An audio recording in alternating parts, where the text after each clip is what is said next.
I shouldn't say that if I'm going to record it, but again, so the one on the left here is suppose the shrimp boat's 5 miles away, and then behind it there's the horizon line, so that proves flat Earth, right? And then the one on the right, the boat is supposedly 12 miles away, and the guy, Earth curving. Well, yeah. Right, and he's saying it's going behind the curvature, and he's saying the proof of it is that the perspective doesn't change when you zoom in. That's what he's saying is so since the perspective hasn't changed, that means it's going over the curve. Well, perspective hasn't changed, that means it's going over the curve. Well, first off, it's not stair-step Earth, right? It's ball Earth that you're trying to prove, and that we live on the outside of it.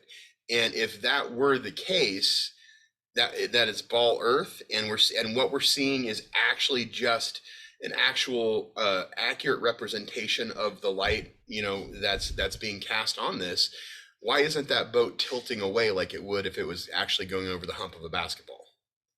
It should be tilting away. What you're seeing here, I honestly think is you are actually seeing a hump, but that hump like this goes away on the other angle, right? Exactly. It could exactly. And that's just like, okay, but the footage on the left, that is case closed. I don't see how anybody could argue that. The distance is just stunning. That amount of distance is just no way. Well, how much? Right. Sure. And I do. That's why I say I do think the Earth is perceivably flat. I mean, I'm not arguing with that, but that is not proof of the Earth being flat. True. It's perceivably flat. Right. Exactly right.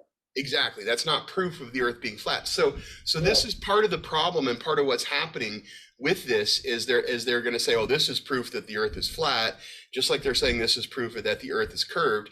And the truth is that neither of them are proof of anything. They're just, there's so many factors in there, that could be causing it. And because of things like the inverse square law, and also because we can't even talk about our own entanglement in our world around us, and that is a big part of the equation. It's like when he said we took the Earth out of the equation for the Cavendish experiment. It's not even possible.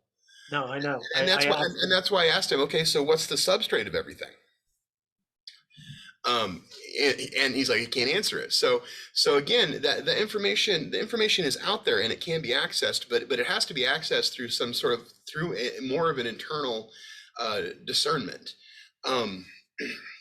There's a difference, like when it comes to religious teachings, there's 3 levels of it. There's occultist teaching, there is esoteric teaching, which a lot of people are familiar with, and then there's like low-level exoteric teaching, like the Easter Bunny and shit like that, right? And so we're all aware of that. But as a good example, the book of Genesis, do you know? I mean, I'm sure you probably have some biblical familiarity. Do you know what it says at the very beginning of the book of Genesis? Like what the first verse of the Bible is? In the beginning, there was light.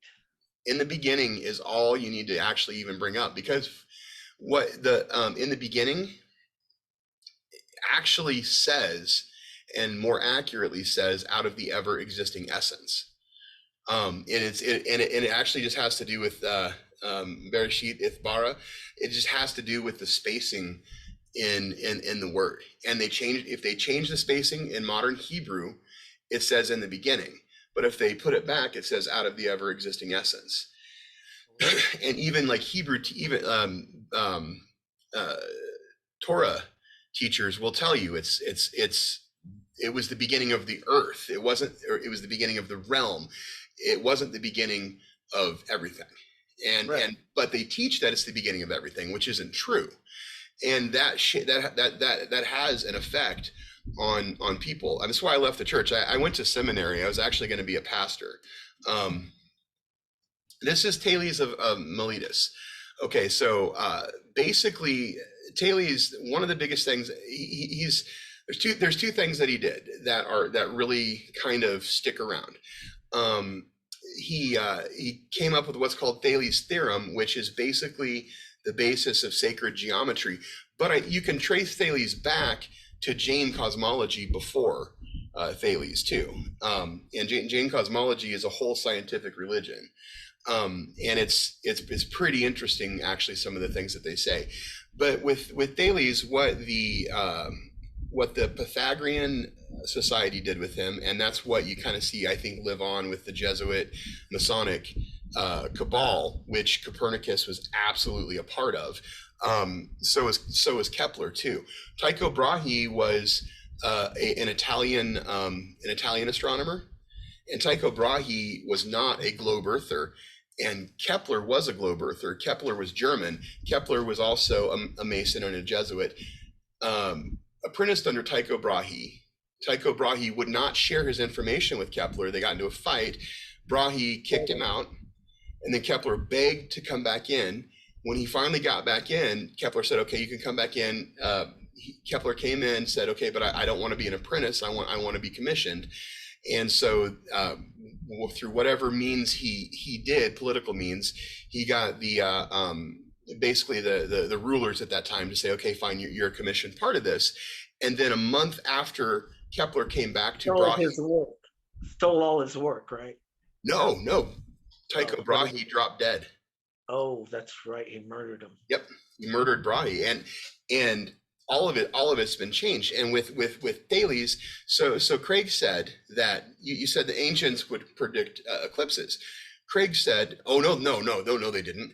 And then he remembered that I said, "No, actually, Thales did." And if you go back and you look at the people that you want to cite, they will tell you Thales predicted what it was. It was a war during the Medes and the Lydians in Babylonia, and he predicted accurately an eclipse, and he's the first one to do that. And they don't know how he did it, and they really try to like cover it up and like, oh, we're not really sure how he did it. Well, he did it because the information isn't stored inside your brain. It exists outside of your brain, which you try to prove over and over and over with your scientific method, except that you're taking 50% of what's happening out and you're boiling it down to the smallest common denominator.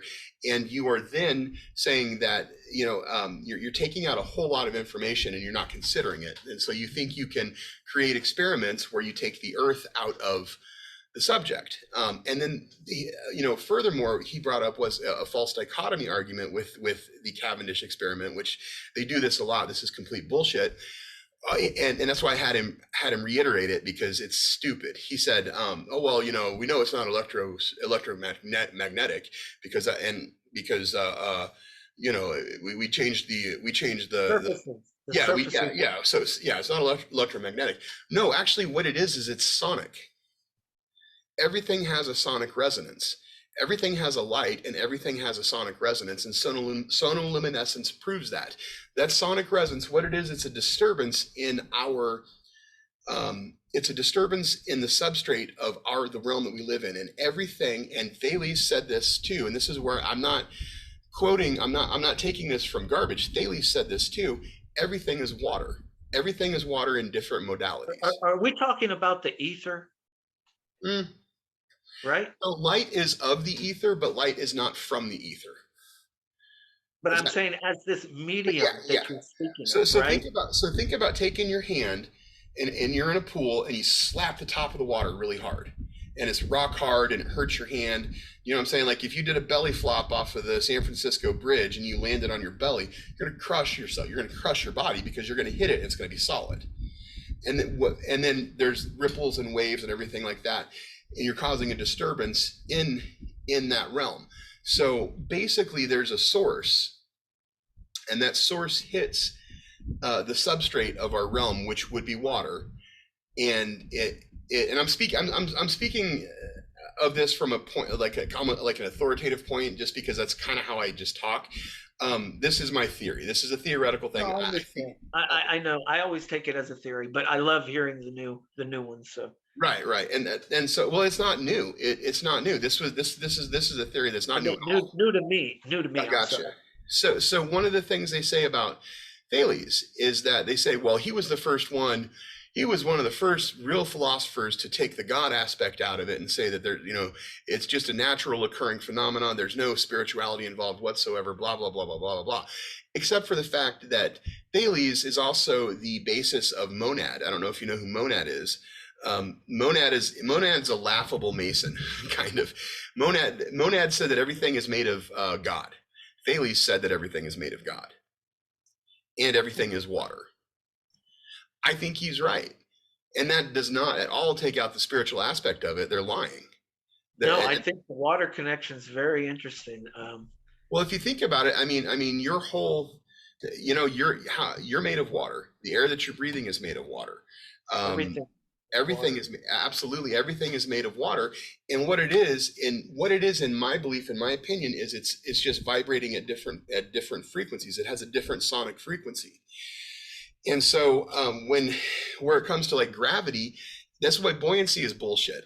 This is another good example of like a flat Earth thing that's not true. No, hold on. It exists, but it's not an explanation of gravity. No, it's not. It's just another factor, Just right. But that downward direction, sure, no problem. Well, there absolutely is, but it's not. I don't think it's as much of a downward. It feels like a downward force.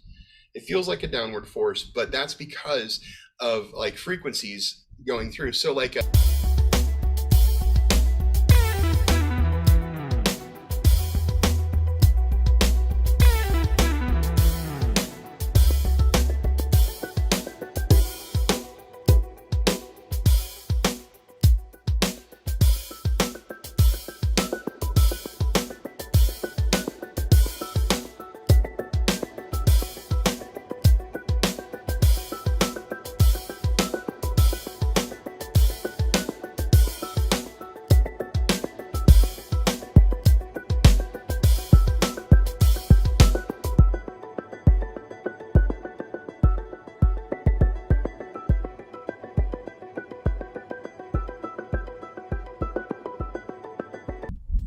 holy spinning blue balls, friends. I am looking for folks that want to come on and just have a chat on Zoom about why flat Earth is not flat and globe Earth is not a globe. Just let me know.